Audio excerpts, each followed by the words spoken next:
ഞാൻ ആക്ച്വലി ഈ NEET cancel ചെയ്തിട്ടുള്ള ആ ഒരു കാര്യം പ്രോസസ്സ് ചെയ്ത് വന്നത് ഇപ്പോഴാണ്. എന്തോ തോന്നിയാസ കാണിക്കുന്നത് NDA സത്യത്തിൽ.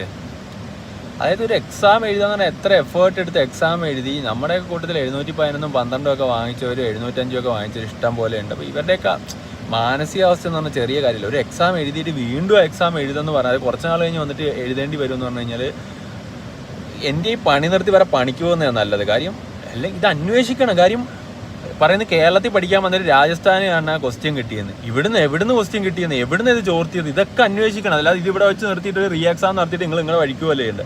അന്വേഷിച്ചിട്ട് ഇവിടെ സാധാരണക്കാരായ കുട്ടികൾ രാവും പകലും കഷ്ടപ്പെട്ട് പഠിച്ചിട്ടുണ്ടല്ലോ, അവരനുഭവിക്കുന്ന സ്ട്രെസ് ഉണ്ട്. ഇപ്പോൾ ആ സ്ട്രെസ്സിന് നിങ്ങൾ എന്ത് ചെയ്യണം, വാല്യൂ കൊടുത്ത് അന്വേഷിച്ചേ പറ്റുള്ളൂ.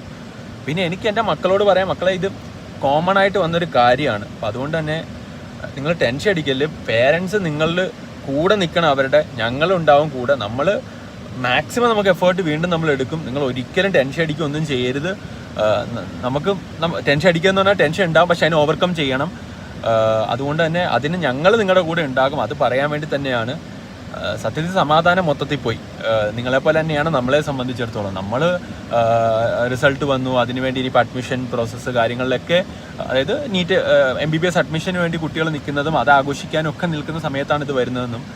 അപ്പം ഈ പറഞ്ഞ പോലെ നിങ്ങളുടെ സ്ട്രെസ്സ് നിങ്ങൾ എന്ത് ചെയ്യണം, മാക്സിമം കുറച്ച് നിങ്ങൾ ഇന്ന് സമാധാനമായിട്ട് ഒന്ന് പ്രോസസ്സ് ചെയ്തിട്ട് നിങ്ങൾ നാളെ തന്നെ പഠിക്കാൻ തുടങ്ങാമെന്നുള്ളത് തന്നെയാണ് എനിക്ക് പറയാനുള്ളത്. ഇപ്പോൾ സൈലം ചെയ്യുന്നത് എന്താണെന്ന് വെച്ച് കഴിഞ്ഞാൽ മൊഡ്യൂൾ വൈസ് ആദ്യമേ നിങ്ങൾ റിവൈസ് ചെയ്യണം. അല്ലേ, നിങ്ങൾക്ക് ഇപ്പോൾ 1 ഇപ്പോൾ 0 എന്ന് പറഞ്ഞ മോഡൽ എക്സാം മാത്രം നടത്തിയാൽ പോരാ. മൊഡ്യൂൾ വൈസ് റിവിഷൻ ഉണ്ടാകും.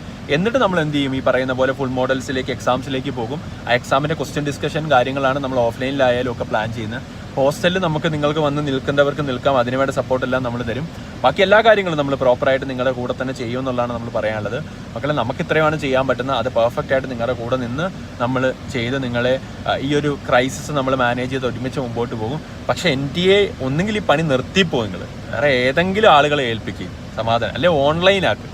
2 എക്സാം പോലെ JEE പോലെ ഓൺലൈനാക്കും. ഒന്ന് സമാധാനമായിട്ട് കുട്ടികൾ എന്ത് ചെയ്തോട്ടെ, എന്ന് എഴുതിപ്പോക്കോട്ടെ. ഇത് ഈ ഓഫ്ലൈൻ എക്സാം എന്ന് പറഞ്ഞാൽ ഇനിയും 2 ആഴ്ച 3 ആഴ്ച കഴിഞ്ഞായിരിക്കും ചിലപ്പോൾ എക്സാം വരിക. എനിക്കൊന്നുമില്ല ഇമീഡിയറ്റ്ലി ഒരാഴ്ചക്കൊന്നും എക്സാം നടത്താൻ പറ്റില്ല. കാര്യം ക്വസ്റ്റ്യൻ പേപ്പർ ഈ പറയുന്ന പോലെ എല്ലാം പ്രിന്റ് അടിച്ച് എല്ലാ സെൻറ്ററുകളിലും എത്താനുള്ള സമയം എടുക്കും. 2 വീക്സ് എന്തായാലും എടുക്കും. അപ്പോൾ 2 വീക്സ് സമയം ഈ പറയുന്ന പോലെ നമ്മൾ മാക്സിമം വർക്ക് ചെയ്ത് നമുക്ക് റിസൾട്ടിലേക്ക് എത്തണം മക്കളെ. അപ്പോൾ അതിന് നിങ്ങൾ നമ്മുടെ കൂടെ നിൽക്കണം, നമ്മൾ നിങ്ങളുടെ കൂടെ നിൽക്കും. ഒരുമിച്ച് നമുക്ക് അടിപൊളിയായിട്ട് പോകാം. ഈ അവസ്ഥയ്ക്ക് നമ്മൾ എന്താണെന്നറിയത്തില്ല. ഈ അവസ്ഥ ഇനി ഉണ്ടാവാതിരിക്കട്ടെ. അതിനുവേണ്ടി എല്ലാ എഫേർട്ടും എന്ത് ചെയ്യുക, എല്ലാ അധികാരികളും ഇതിനു വേണ്ടി എടുക്കുക. കുറ്റക്കാരെ ശിക്ഷിക്കണം, അതിലൊരു സംശയം ഇല്ല. ഇത് കുട്ടിക്കളിയല്ല. അതാണ് എനിക്ക് നിങ്ങളോട് പറയാനുള്ളത്.